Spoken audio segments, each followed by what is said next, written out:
Allez, bonjour à tous et bienvenue chez nous, bienvenue dans Bible en main encouragement. Comme chaque semaine, nous mettons une vidéo qui permet d'encourager un chrétien à pouvoir se relever et nous croyons que le Seigneur est en train déjà de nous faire du bien. Alors moi c'est le berger Christelle et nous c'est la Bible en main. Alors avant de commencer, juste cette annonce. Allez, nous écoutons juste ça. You have done it again, Jesus, yeah. In your special way, what was impossible, you made possible, Jesus, yeah. Sing it one more time, Jesus, yeah, Jesus, yeah. You have done it again. Allez, je veux vous recevoir tous encore aujourd'hui. Je vous reçois dans ce beau studio de la Bible en main. Et je crois que par la grâce du Seigneur, nous allons passer des très bons moments ensemble. Je veux parler aujourd'hui à une catégorie de personnes. Je suis venu encourager une catégorie de personnes. Ça fait déjà un temps, je prie, tu pries, mais tu vis des blocages dans ta prière. Tu as comme l'impression que Dieu ne t'entend pas, Dieu ne t'exauce pas, alors que Dieu t'entend. Mais il y a juste une petite chose que tu dois faire. Vous savez, nous sommes remplis des églises, nous sommes remplis des personnes dans des églises, des personnes qui sont blessées. Lorsque vous avez dans vos églises des gens qui sont blessés, vous pouvez commencer à chasser les démons comme vous le voulez. Vous savez, moi je ne suis pas contre chasser les démons. Mais le problème c'est que nous sommes en train de fuir quelque chose au lieu de chercher quel est le véritable problème. Parce que si c'était les démons le problème, vous pouvez les chasser, ils pouvaient partir directement. Mais nous sommes en train de fuir le véritable problème. La plupart des gens qui sont dans des églises, ce sont des gens qui ont été soit abusés, sont des mamans qui sont blessées. Peu de couples aujourd'hui sont... nous trouvons des familles fidèles. Il y a des hommes qui ont abandonné leurs femmes. Nous avons des femmes qui sont blessées. Quand ils ouvrent leur bouche pour parler, c'est compliqué. Nous avons des femmes qui ont abandonné des enfants. Nous avons des parents qui ont abandonné et la femme et les enfants. La maman ne sait pas le papa est où, le papa est parti. Il y a des gens qui aujourd'hui se retrouvent chassés du boulot parce qu'un ami l'a trahi. Il y a toutes ces choses ces derniers temps. Il y a toutes ces choses. Alors pour résoudre ces choses, il ne suffit pas seulement de chasser les démons. Moi je pense que... il suffit de réfléchir. La Bible déclare ceci dans Matthieu chapitre 6, le verset 14e. Écoutez le 15e. La Bible dit, si vous pardonnez aux hommes leurs fautes, votre Père Céleste vous pardonnera aussi. Je sais qu'il t'a fait mal. Je sais que cet ami t'a trahi. Je sais que ce n'est pas facile de citer encore son nom. Je sais que ces derniers temps, nous vivons des trahisons en trahison. Nous nous faisons du mal entre nous. La Bible dit, si vous pardonnez aux hommes leurs fautes, votre Père Céleste vous pardonnera aussi.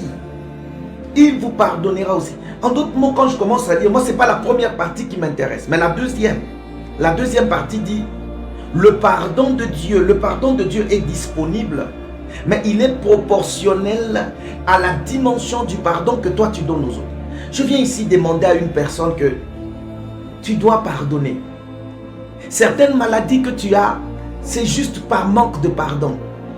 Certains problèmes auxquels tu fais face aujourd'hui, c'est juste par manque de pardon. Tu as du mal à pardonner. La Bible dit, si vous pardonnez, il y a une condition. Si vous pardonnez aux autres, aux hommes leurs fautes, votre Père qui est dans le ciel vous pardonnera aussi.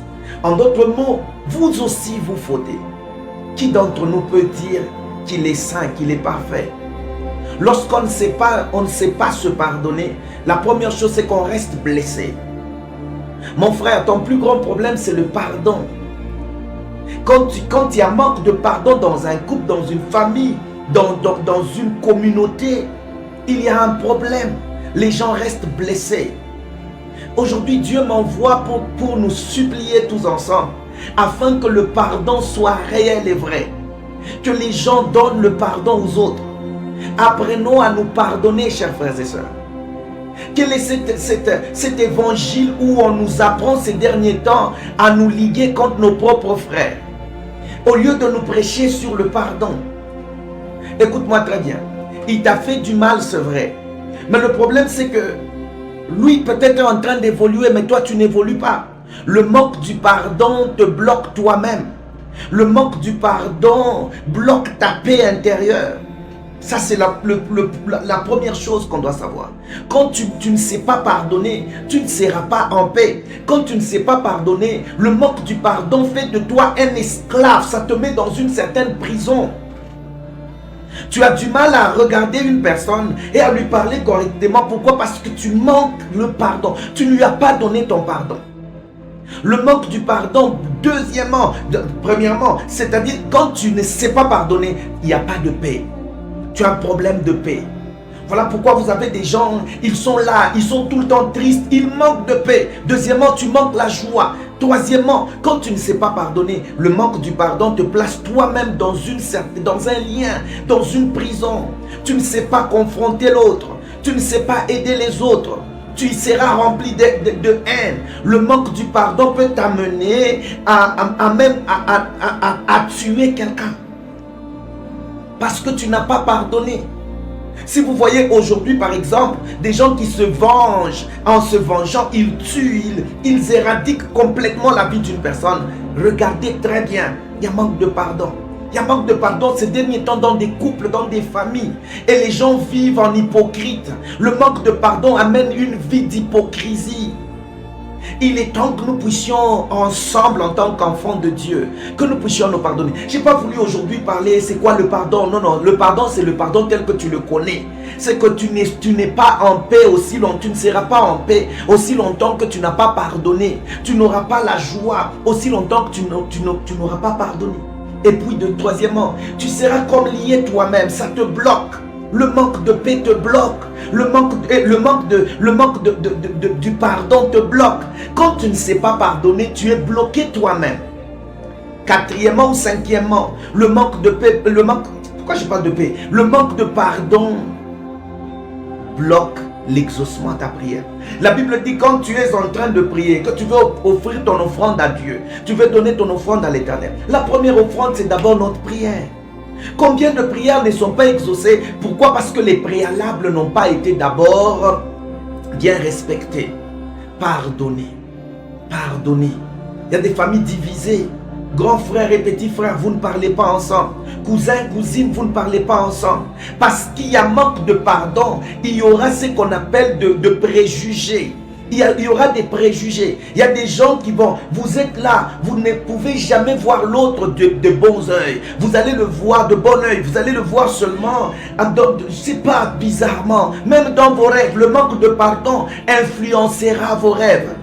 Jésus n'est pas venu nous donner un évangile, un enseignement de vengeance. Jésus est venu nous donner un évangile, un enseignement du pardon. À telle enseigne que nous devons être capables de pardonner même la personne qui nous a volé même notre mari. Nous devons être capables de pardonner. C'est pour ça qu'on a accepté qu'on soit chrétien. C'est pour ça qu'on a accepté Jésus dans notre vie. C'est pour ça qu'on a accepté sa vie.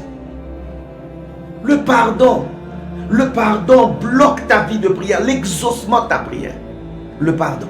Ça fait autant de temps que tu pries, tu chasses les démons. Aujourd'hui, j'aimerais juste te demander dans le nom de Jésus. Le manque de paix, le manque de joie, le manque d'amour.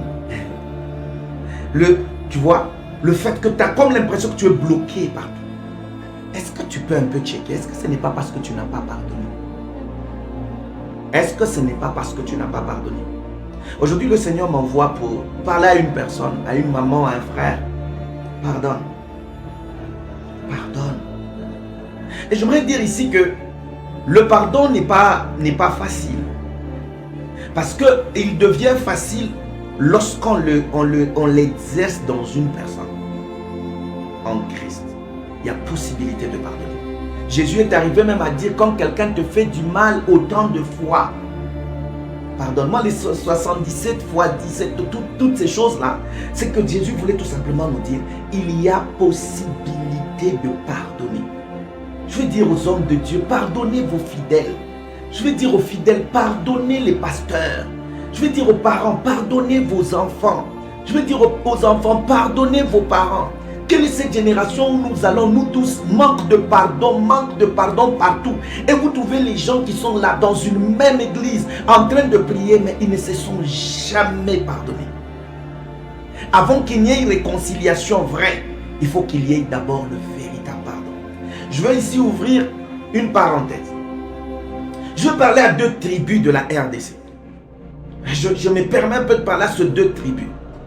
Quand vous voyez les deux tribus, ce sont les deux tribus qui nous ont, ou soit deux provinces, qui nous ont produit beaucoup de pasteurs.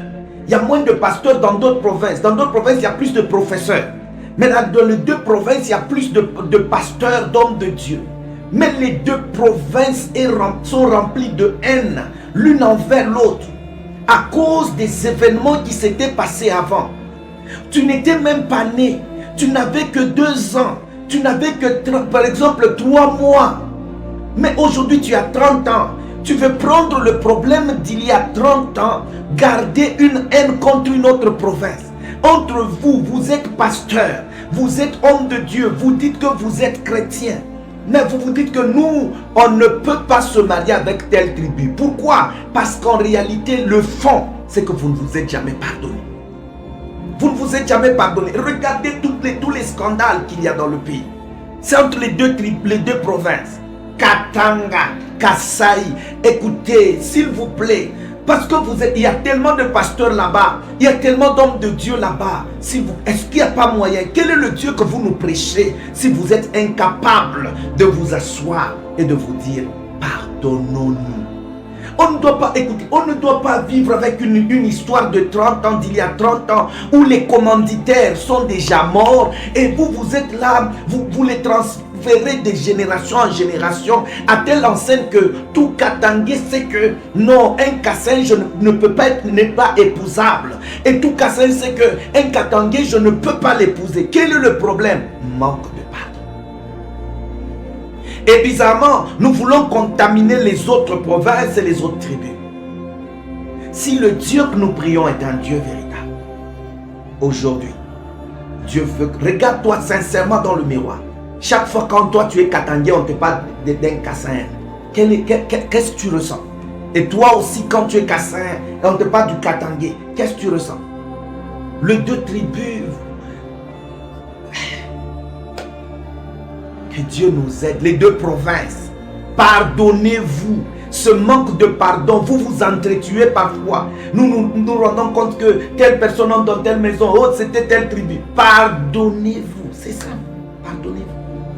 Le pardon libère.